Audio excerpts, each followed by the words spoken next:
Hello, so sorry. There's a technical glitch. The streaming platform seems to be uh, behaving quite strangely. Let me see. Uh, yeah, it's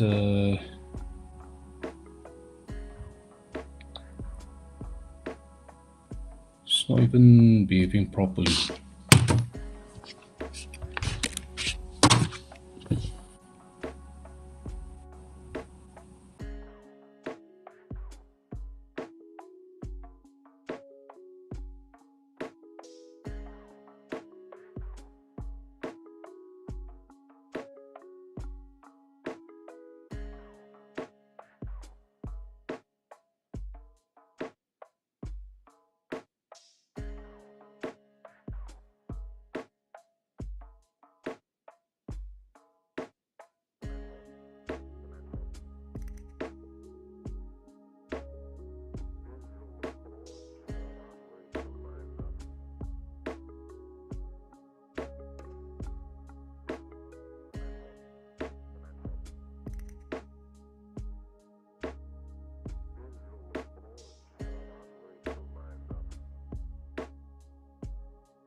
Testing, testing,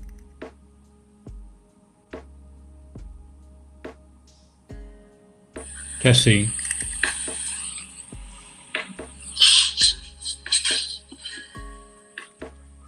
Testing, testing. Testing, testing. Okay, the linking one seems to be all right, but I think there's something wrong with the streaming platform. So sorry about that. YouTube ones seem to be working. I don't know why. Let's just crap. Anyway. So I cancel and try to restart again.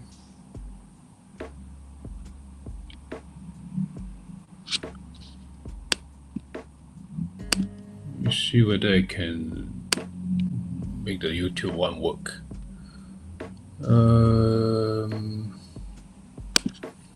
Yeah, it shows as streaming, but it's not really working. Make the YouTube one work. Yeah, I think it's taking some time. All right, I think it's fine now. Yeah, it shows as streaming, but it's not. Okay, once again, so sorry for the technical glitch. There's some change in the interface of the streaming platform Restream. It's a paid platform that I can use to stream to YouTube and linking concurrently. So sorry about that. Okay, let's get started. So the structure for all these monthly sharing sessions will be I'll start with a brief intro of myself. Look at my positions and look at the broader market. Then we look at any assets that you like to have a look at. All right. It can be across multiple asset classes. Like you can look at things like stocks, indices, forex, commodities, and crypto. So all those asset classes, we could have a look at them. All right. Okay. So for myself, I have almost 20 years of experience in the markets. I'm a retail investor trader. Started off as a swing trading, do some day trading, but over time I found that for retail investor, maybe the time frame that is most profitable and lucrative will be long-term positional trading taking place where you have months of and years of positions, not like you go in and go out very quickly in a day or in a few days or in a couple of weeks. Those are generally not so good for a retail investor. Okay, but for example, last year, I have 21 out of 22 positions that are profitable across the various asset classes that I mentioned earlier. This year, I think I only make a new investment, two new investments. One is soybean oil. The other one is Renew Coal. It's a Malaysia energy company. Okay, but because I assembled my portfolio already last year, so that isn't such a strong need to buy more things this year. I still haven't got out of those positions yet. My portfolio high this year was plus 35%. And August was quite tricky because there was a quite severe sell off at the earlier part of August. And my profitability went down by 10%. But I was looking at it and it didn't occur to me that I should exit the positions because none of those positions had showed sell signals yet. So I sit tight and I didn't sell. And then the market recover back the lost ground of 10%, and then it got up by 4% for the month. Yeah, so far so good. Well, let's see. Let's go straight into the charts.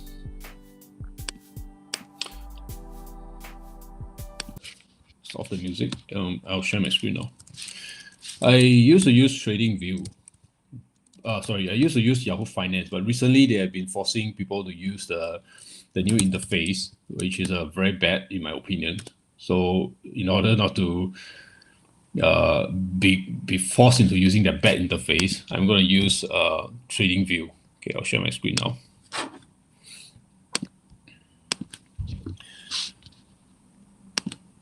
And I will check whether the screen sharing is okay.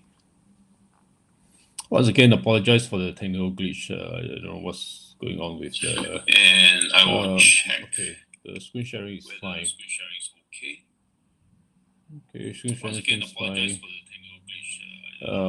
Okay, let me check whether LinkedIn is fine as well.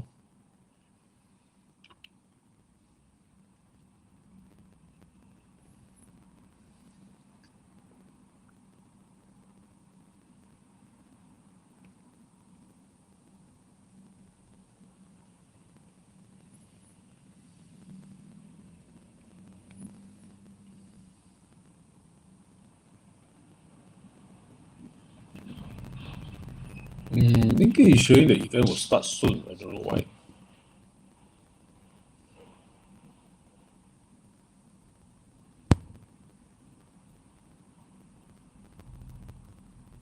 Oh, somehow I know now. Somehow, okay.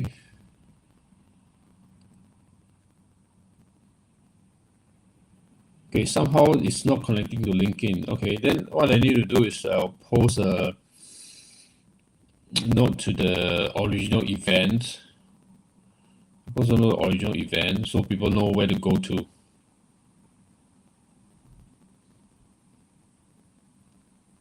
Yeah, the technical glitch was somehow the streaming platform can't connect to LinkedIn to stream to the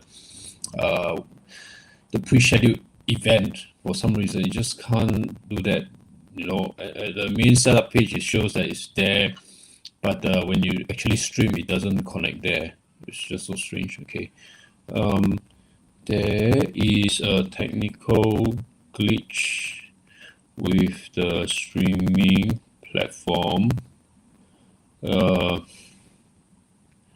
Please attend from this link instead.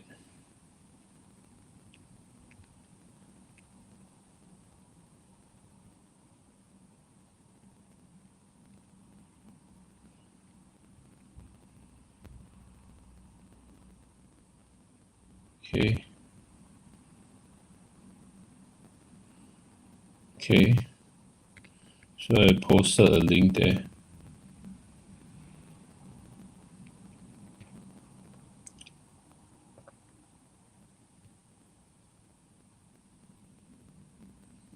Yeah, that one is working. Okay, let's get started. What a bummer. All these Tango glitches. Okay,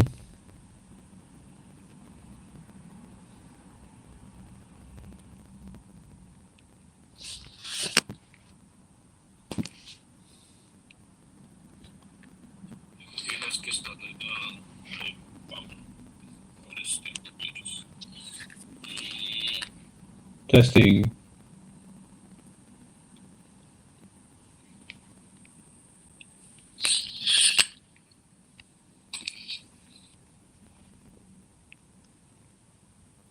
All right. So let's start with maybe in the June and July session, I covered the reason why I entered uh, the different so I won't go through the rationale of why I entered those positions.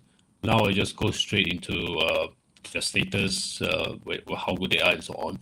And the approach I use is technical analysis. So basically, you look at the price data, price history, volume information, and derive a view of the market, where it's heading, where it's likely to head, and where is a good point to sell, where is a good point to buy, stuff like that.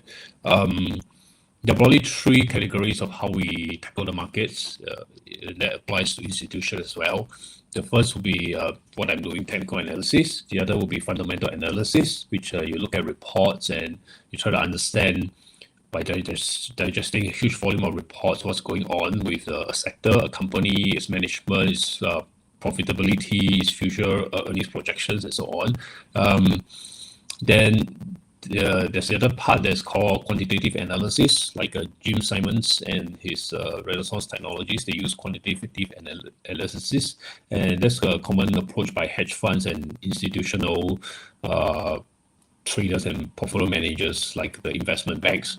And one reason is because when you use quantitative analysis, you use a lot of inputs, not just the inputs from price and volume like you use in technical analysis, but you use the inputs from the fundamental analysis space as well, and beyond. So, but the downside is you need a lot of quant talent. You need a lot of access to the rich in deep and broad data sets, and you need the compute to make models out of those data sets. So it's generally a very high entry barrier for a retail trader or investor. Similarly, for fundamental analysis as well, it's easy to pick a company and do a deep fundamental analysis on it, but you want to do a wide analysis on the broader market. For many companies, I don't think you can really do as well as institutions, because they have much more manpower than you, and they are doing it full time, right? You're just as a retail investor and trader, you're just doing it part time over the weekend or at night after work. So it's hard to compete on that level. So the long story short is I prioritize and focus on technical analysis for my own portfolio, and that seems to work for me. Okay. What shall we look at first? How about let's look at an index. Okay, maybe let's look at FTSE.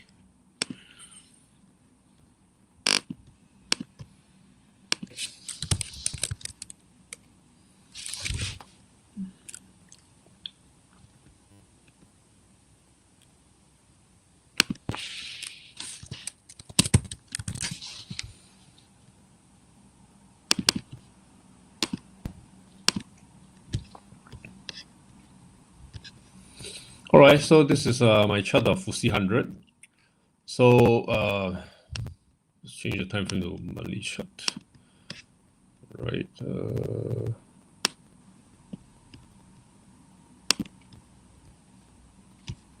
Okay, so I long around here, somewhere here, and it's gone up maybe to 10 over percent. I use a 3x ETC, so the paper gains of the 30, 40 plus percent, right? And this is how I look at FTSE 100. There's a long-term channel here. So it's a really long-term channel. If price breakout, there's a potential to hit here, which is like almost double the price I entered, 15,000, right? So whether it goes there or not, it's really there are many assumptions to be made for it to go there. So I would say it will definitely go there, but I think it's in a good position to try to move towards a 15,000. So that's my price target. Okay. So price cross this channel, test it, and then has a strong sell off in the early August, and then recovered to close at near the start of the month. So if price start to be weak next month and start to attack downside again, then I'll be a bit worried that a close below this line is probably a reasonable sell signal. I'll take profit now, as it, yeah. But what might be likely to happen is a successful test this month is gonna see it start to accelerate on the upside. So my view for FTSE now is just sit tight and enjoy the ride. All right, let's look at another index, Straits Times Index.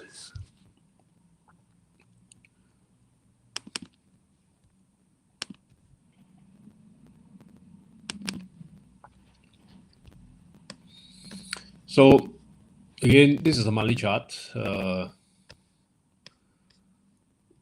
a very strong sell-off at the earlier part of the month. And if that sell-off led to a close below this line, I would say it's a fairly reasonable sell signal. Because the market is saying that, okay, I try to break this new range, but the market is not accepting the Straits Times Index to trade the new range. By the way, Straits Times Index is the Singapore stock markets index. I'm from Singapore, but I live and work in the UK now. So I do have a position in Straits Times Index. Or rather my wife, she wanted to build some portfolio and investment, so I picked some defensive positions for her, amongst which one is Straits Times Index. So the close is good, but if price start to attack the downside again, which I think probably is not likely, then and it close below this line, there is probably a decent sell signal. But more likely what's going to happen is after the successful test, the market is going to attack the upside now. And it's a very beautiful, very long-term consolidation. So upside potential is decent. Okay. Since we're talking about STI, maybe let's have a look at a couple of other positions I have for my wife, Singapore Stock Exchange. So I opened a position for her last year, somewhere here. So it has been going sideways for a year. It's collecting dividends, and this couple of months started to go up. I was telling my friends somewhere on this candle, sometime in April, I was saying, hey, the train is leaving. If you guys want to buy, if anyone wants to buy, I was thinking if anyone wants to buy the Singapore Stock Exchange stock, it has to be now, because the train is leaving. Yeah, but of course I can't give financial advice. So what I said was the train is leaving. Yeah. And they gone up from around 940 to now it's already 1011. A very nice range expansion to the upside. Let me see any issues. Yeah, so far it's all right.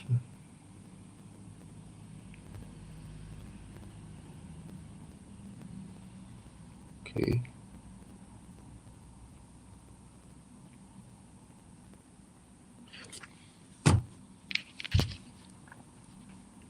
And the upside, it's quite hard to estimate, because if you adjust for dividends, what you're looking at is actually a long-term breakout of this high here. You actually have a long-term breakout of this high here. Let's delete this line for now. So you broke out this long-term historical high in 2007, 2008, came back to test it successfully, and then you're going up again. So upside is really hard to project. Yeah. I think it depends on the factor of how aggressive and how light it can move up, and then from there we can infer when to sell. And there's probably some clear sell signal when it's time to sell. But now I would think this is the beginning of the move, right? So Singapore Stock Exchange. The other one that I got for her was for my wife was Singtel, Singapore Telecoms.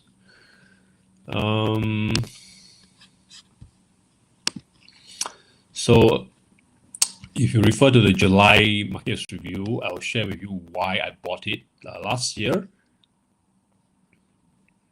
And I entered a position in here, I think somewhere here. Yeah, somewhere here. So in the year, it was like going sideways for a year, just collecting dividends.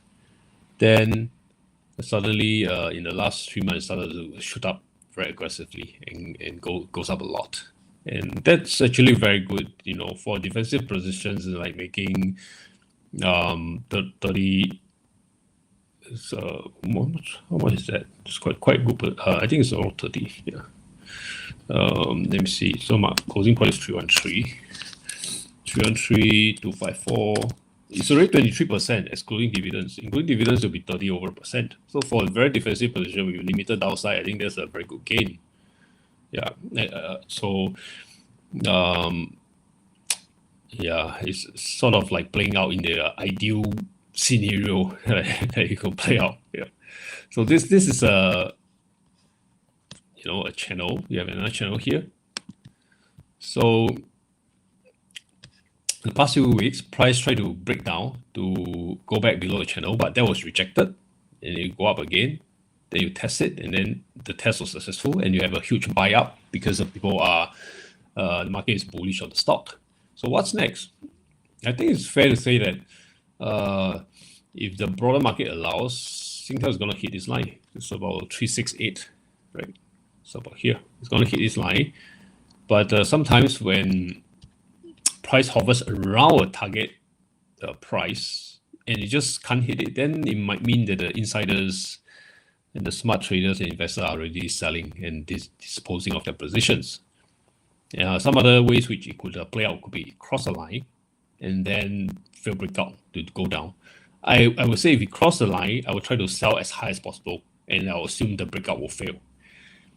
And the reason is because I felt like Singtel is starting to move up too late into this chart. I felt like if we draw a line like that, something like that. Can I change the color?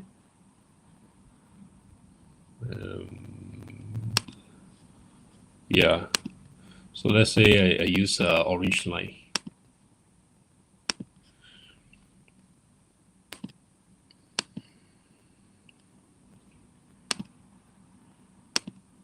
So I felt like the stock is breaking out quite late of this orange, the range bounded by the orange line. Typically, if something is really bullish, normally the market participants will buy in quite early and not wait until like almost the last minute to start buying it. So I'm a bit cautious that it might not be able to hold on to its gains in the long term. So my base case is even if you cross this upper line here, I'm going to try to sell as high price as I can, then get out. If it doesn't, it stalls here, I will sell as well. If it hits, depending on how it behaves, when I do my review on weekends, I might just sell when it touches that line. That's for Singtel. Okay. The other that I have for her is Deutsche Bank, which I have myself as well. So again, June, I covered why I entered. I entered here, and I helped my wife make a long here. And over here, I was telling my colleagues in the bank that I was at Deutsche Bank previously, actually. So it's quite funny that I'm working at Deutsche Bank and I own Deutsche Bank is my largest position. And even today, it accounts for 30% of my portfolio. So I was telling my colleagues that somewhere here, I think it was very, very underpriced, and it's ready to go up. Yeah, and the reason is because it's also something I covered in the I've recently started a technical analysis newsletter on LinkedIn, and it in a newsletter too, I was sharing the market often has a tendency to give people a second chance to buy and sell at the optimal buy points. So the ideal buy point would be here, when you do a field breakdown. There's a field breakdown here, price goes up here. So this will be a quite good buy point. It went up quite significantly. And this will be the second chance for people to buy again as it touches the line. That's why I was telling my colleagues that I think it's very underpriced, very undervalued, at A plus region. And it went up. Then there was a Silicon Valley Bank crisis when it went down a lot. I was telling them that this was a second chance for people to buy it well, buy it cheap. After that, it's no turning back. It's kept going up. It's sitting at 50-60% gains without excluding dividends. Yeah, including dividends will be more. And the movement is quite clear now, right? Cross this line, test it. So I won't be surprised start to attack the upside here towards this direction. Okay. But that said, I think Deutsche Bank share has a tendency to react negatively and severely to various events, like one day dropping like almost 10%, that kind of events, like in Silicon Valley banking crisis. I felt like the stock has some underlying weakness. If it does go up here, I try to get out of the position as soon as I can. Yeah. I will think that it's more like you look at the really long term. I would think that it's more like a bounce, a very nice bounce in a prolonged severe bear market, rather than a changing of trend to try to take out the historical high here at 100 plus USD. Yeah, probably a bounce, and you might see some problems here to go until the broader market and Deutsche Bank figure out its next leg of growth, whether they're sustainable, whether it's justifiable for higher valuations. But I'm looking to get up. Nothing to do with me leaving Deutsche Bank. That's an independent decision. I base my investment decision purely on the charts. So I left the bank for other reasons. Yeah, like I like to share my experience of the financial markets that are quite over almost 20 years. But being in an investment bank or at a hedge fund, I can't do that. You're not allowed to share this kind of things in your views of the market. Yeah. And other restrictions as well as like you can't cut loss if something you bought goes down. You can't cut loss within the 30 days or for stock. Yeah, and you need approvals from the boss, your company for each stock purchase and sale. Restrictions like that. Yeah. So so that's Deutsche Bank. So let's look at some others. Because of the technical delay, we are already 10:30. So I'll skip reviewing the broader market for now. Then I'll ask for questions first. Next will be the commodities. Renew coal. Maybe I share a little bit about this. This is a new purchase I made. This one. So someone on my LinkedIn network was asking me about my view of this stock. Saying that this stock is it looks bad, and it's not likely to suddenly become market leader and go up, because price go up, goes back to where it started, goes up, goes back to where it started, goes up, goes back to where it started. So it's really quite bad. But why I bought it and changed my mind is because remember I was saying in August there was a severe market sell-off across the board, and particularly on one of the mid-August, I think, there was a Friday and Monday that was very, very, very, very bad market sell-off.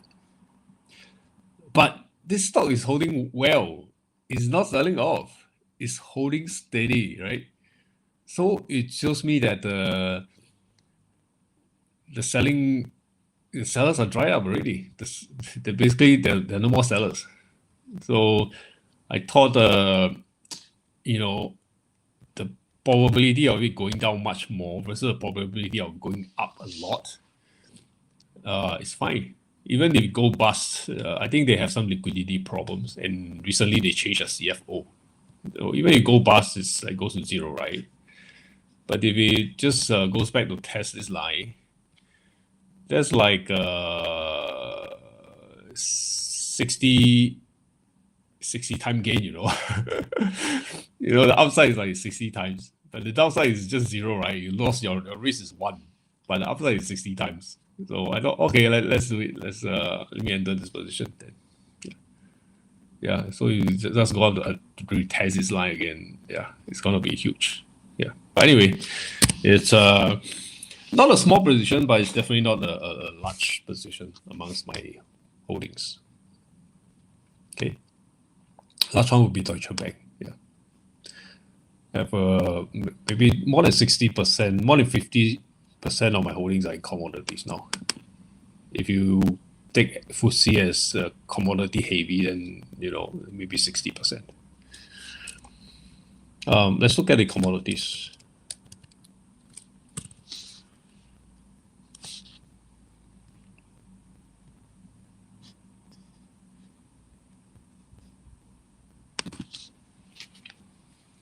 So coffee.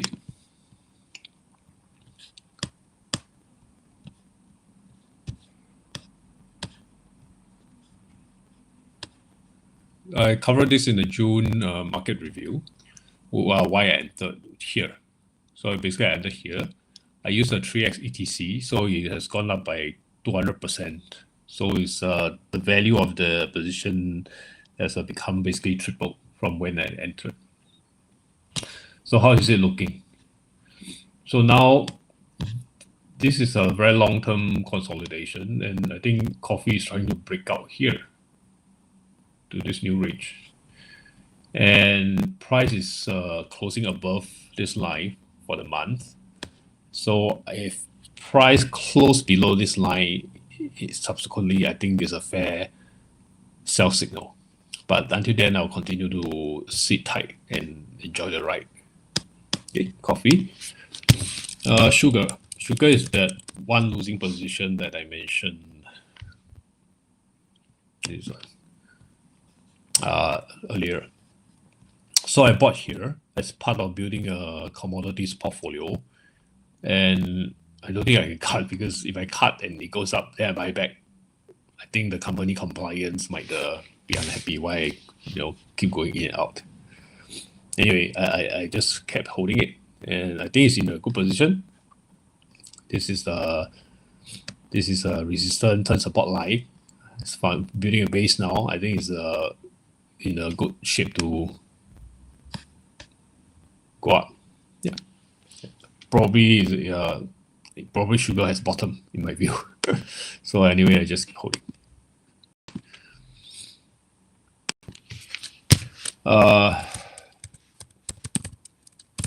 Soybean oil.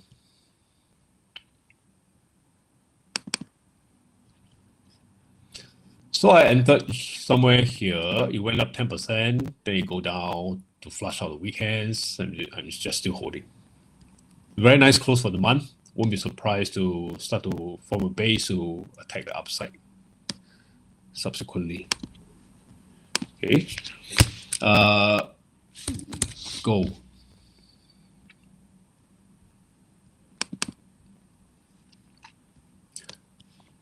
I long gold here after a failed breakout, and there's demand for the asset. Then it's going up quite nicely, still enjoying the ride. I don't see any sell signal yet. I think it's going to head to attack 3,000. So I long around 2,000.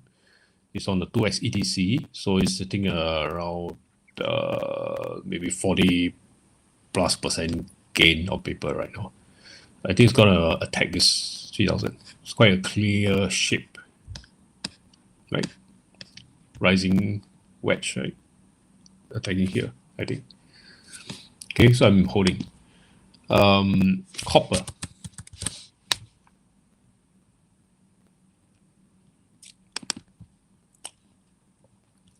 So I entered copper here, November last year, and it shot up and hit the headlines of a short squeeze. I thought that must be the top. But I'm taking a more longer term investment, so I'm still holding because I mean I know short squeeze means when you have news of what you're holding hitting the headlines, and it's a short squeeze, like people will cover, right? So that's the point where it's gonna U-turn. Yes, but if you take a longer term view, I think it's still alright because it didn't close above that line. You know, and it comes down. So it's not a so-called long-term rejection signal yet. So I'm still holding, and indeed seems to be forming a base here now. So I'm still holding. It was at 100% gain when it was at the short squeeze level on the 3x ETC. What else? Coffee. I think that's about it, right? Oil, yeah. I have another question. Oil.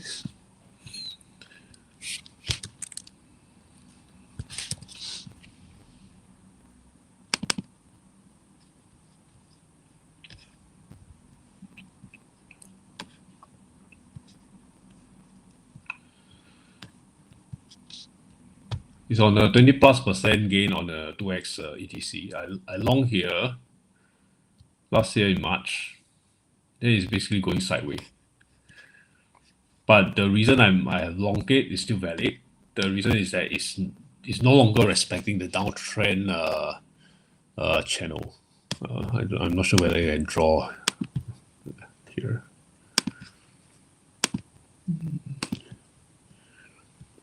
Something like that.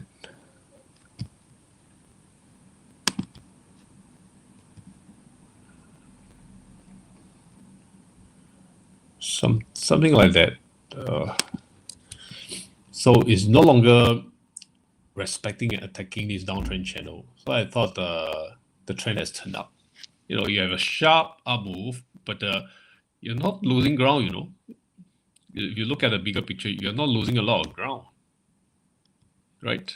So I believe it's trying to build a bottom around here to attack upwards. Okay. Yeah, so let's go straight first. Captions. Ask me anything. All right. Let's see whether there's any questions from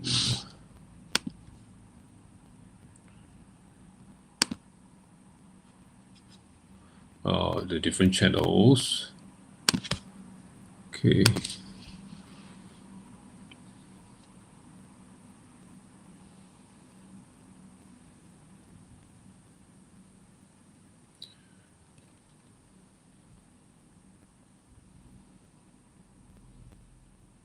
Okay, YouTube, there's no questions. Sorry, LinkedIn, there's no questions. Let me check YouTube.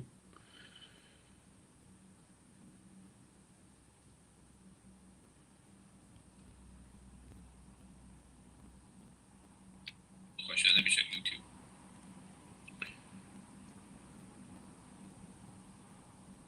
Oh, YouTube, there's no question as well. Okay.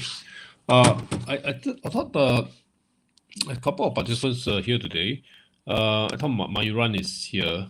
I met him on the train while we traveled to the office. He's working for UBS, and I saw him looking at some forex some charts. I was asking, "What's that?" Then we had a chat and exchange contacts. Then I think he might be here on the call today. Okay, if there's no questions, then maybe let's look at shall we look at crypto?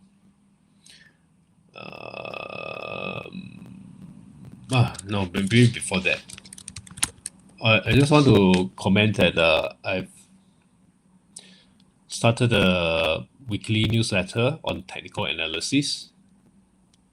So let me go to Jim Simons, great guy, amazing guy. 60+% gain for the last 20 years. Who's gonna beat that? Just amazing. He used quantitative analysis, by the way. Here. So I started the technical analysis newsletter last week, and I'm humbled that within a week there's almost 1,000 subscribers. So when you subscribe to it, you get an email and a notification whenever I publish a newsletter every week. And in newsletter 1, I cover the reason why I'm doing that. This newsletter 2.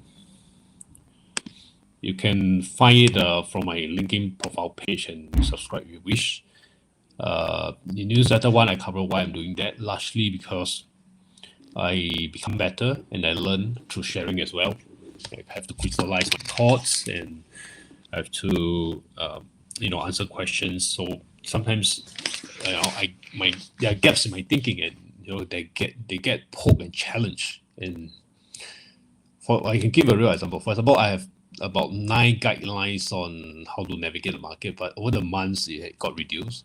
And during sharing sessions, I think I reduced 1 or 2 because people ask questions, and I felt like I couldn't substantiate and how those could be useful. And indeed, when I look back at my positions, there are some rules that I don't really use at all to form an opinion, but I thought they felt good to be included as a guiding principles. So because of that, I took them out. So now I'm left with like maybe four or five guidelines on how I navigate the market. That's all. Yeah, probably I'll say 4 guidelines. Yeah, there's literally just 4 guidelines and principles that I use to navigate the market, which I'm sharing here. And partly why I'm sharing is because I believe in karma. I do have quite a bit of experience in the markets, and I thought in times when inflation is eroding our hard-earned money, I thought maybe what I can do is to share what I know, so some people could benefit from it. And I was out from the market for a while. My kid was born. I just want to focus on me and dad. But I realized that to be a responsible dad and husband, I have to come back to the market again because the costs are going up, and inflation is a problem.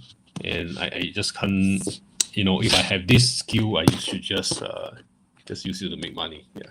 Otherwise, not even to make money, to make sure the money I earn doesn't get eroded by inflation. So yeah, so it's no choice. Yeah. Anyway, so I thought I could share. But again, do your own due diligence. I believe you can make money with any approach. Any approach that's established, but you need to be very good in it because you're competing with the best in the markets, the full-time traders for many years, the institutional PMs, portfolio managers, and traders. So you have to be very, very good because it's largely a zero-sum game where the top few percent will take the money from the rest of the market. Okay. So I shared that in newsletter 1. Why I'm doing this, and newsletter 2, I shared about the second chance effect, which I mentioned earlier. Yeah, so I'll probably share something on the third guideline next week on price tend to have certain behavior before the real trend appears. Okay, so that's on the newsletter. Thought it's interesting to cover as well here. Now we have some time. Let's look at Sensex. That's the India stock index. Okay, great. I think there's still no more questions from here. No more questions from here too. Great. So,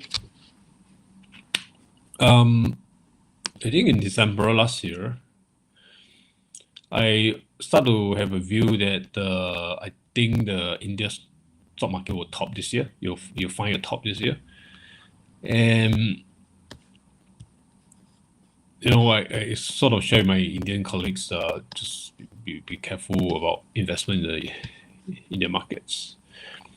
And sometime in June, okay, maybe the context is India stock market have a very good run.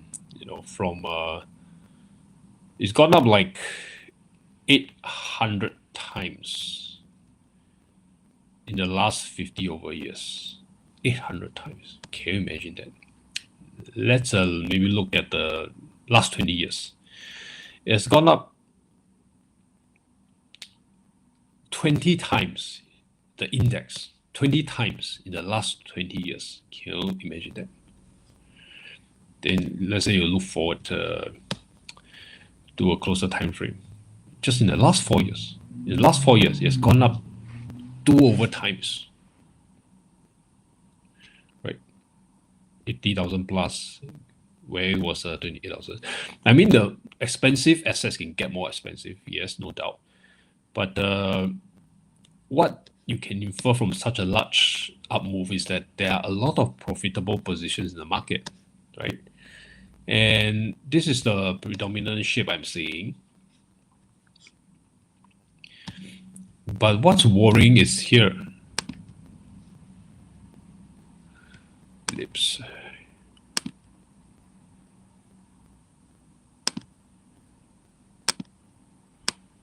So what's worrying is here. This is a monthly chart, by the way. Just so the time scale is the last 8 years. Or rather, sorry, last 10 years. So when you have here breaking out of a long-term, chart shape, and then you break out of the consolidation, what you would expect in a normal bullish situation is very fast markup in price. But in my view, the markup in price is not proportional to what should be happening. Look, there was some elections news, and it just flash crashed and recovered. Then it just, I know it's going up, yes, but from my experience, what should happen here is probably something like that. When we break out this range, it should be here by now. That will be proportionate. It should be here by now, right? But the fact that the market is not that high yet, by now, it means to me that people are selling. The smart, the first movers, traders, investors, they're selling, in my view. So I would not hesitate to short Sensex, but I don't think there's an instrument that can short it. But anyway, shorting an index to make money from people's losses, is that ethical? I don't know. Anyway, I'm not shorting it, but I mean, people with bearish view of Sensex, maybe you can buy gold, right? Because they sometimes have a inverse correlation. Yeah, but just want to point this out because I have many Indian friends, many Indian colleagues. I don't want them to lose money. So if you are having investments in the Indian stock market, just be careful. Yeah. Do your homework on the individual stocks. If it's time to take profit, hit your target, then just sell based on your plan. But the way I see it, I think that the top is in the process of forming now. I'm comfortable to short it.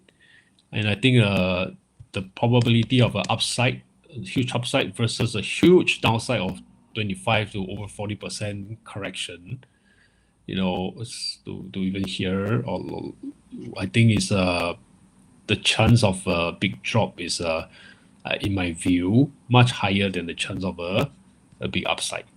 Yeah, that's my view for Sensex. Not trying to hope that you go down, but I'm just telling you what I read from the charts, and based on my experience, I think it's going to come down hard. Although it's not so clear now. It's not so clear to most people that it's going to come down hard, but I can see that coming. Yeah. And I can give examples of capturing certain market turning points in the past. Like you can see my LinkedIn posts, some of the posts that I shared, like Nasdaq 2018 September, I make a post that I think is topping, and then the next 3 months the index drop. The tech stock dropped 20 to 50%, and 2019 Q4, I was making a comment that the market seems to be topping. 2019 Q4, and then what happened in Q1? COVID pandemic crash, right? And in March 2022, I was posted on LinkedIn that the FTSE 100 might fall on the bottom. And then it did on the same exact day that I posted. So there are times where the top and bottom can be read from the market. And I think this might be one of those situations where it can be read. Yeah. You can read the market from how the price moves, because it's a sum of all the actions of all the investors and traders and participants in the market, including those that are standing at the sideline. Yeah. So if the behavior is saying that people are selling now, then I'll be careful. All right. The same like when I sold Ethereum, when it doubled on the way up, and then now it dropped much more than when I sold. Yeah, it's the same way I posted in March that I think the crypto space is bearish, and it dropped by 40% for Ethereum since that post, and Bitcoin dropped by 30% since that post. Market sentiment, and institutions are bullish, but the retail traders and investors are bullish, but it's clear to me it's bearish. So I just check what I can see. Okay, so last check on whether any questions before we wrap it up for the day. And so sorry for the technical glitch. I don't know how to go around this because the last month was all right, unless I try to do a trial.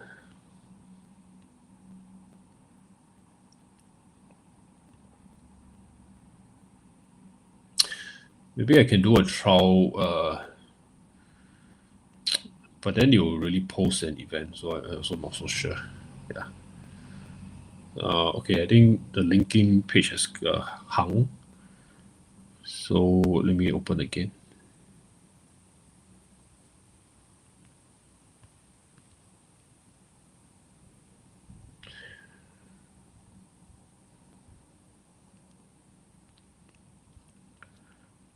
Let me look for the YouTube one first.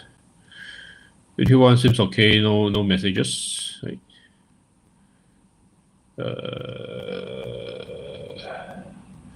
Great, so nothing from YouTube. So just to confirm that there's nothing from LinkedIn, then we can call it a day.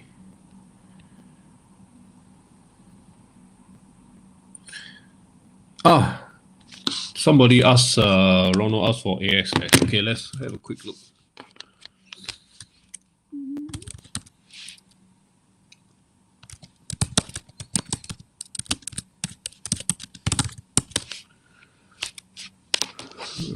AXX 200. So have a quick look at that. Okay, AXX 200. Which one is the index? Is it this one?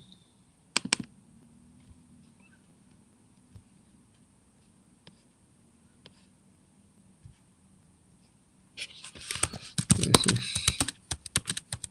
200 Yahoo. And then just want to confirm I'm reading the right one.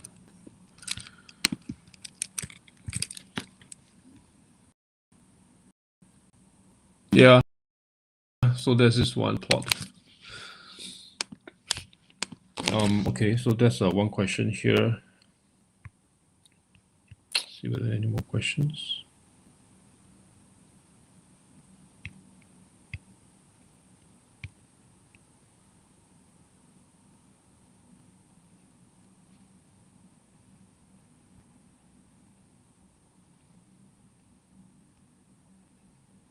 Great.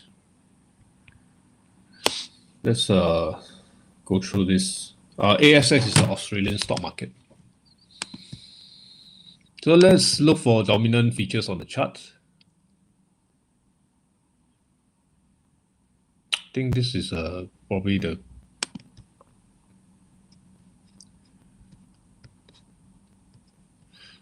I typically use a logarithmic mode rather than the linear mode. Because when you view long term, if you view linear mode, it's very hard to draw lines. It's just it gets very compressed at the way in the past when it's lower. Okay, so let's have a look at some dominant features.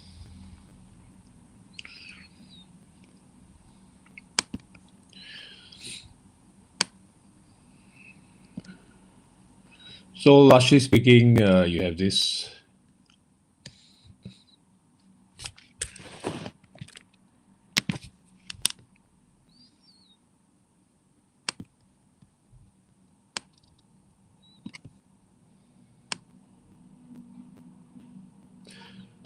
Right, so there's some selling pressure there.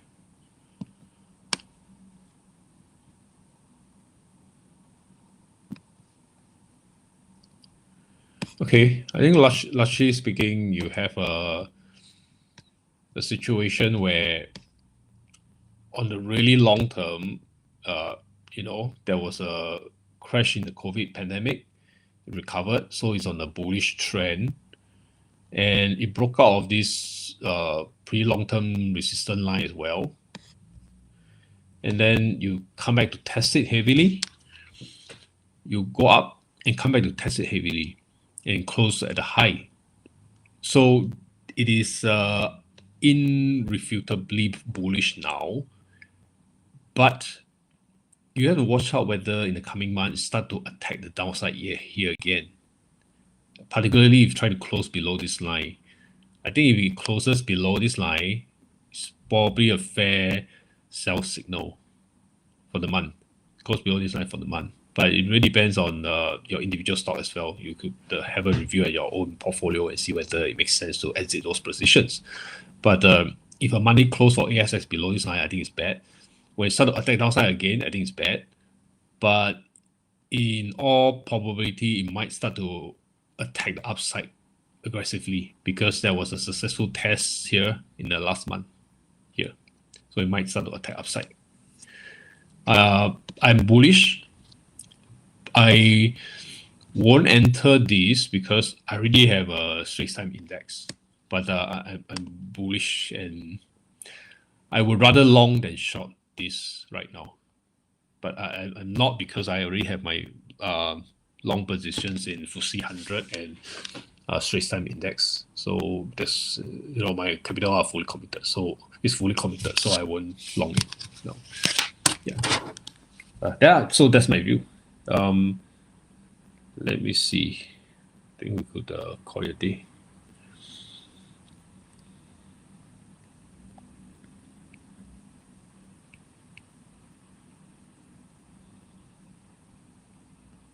Okay, that's all.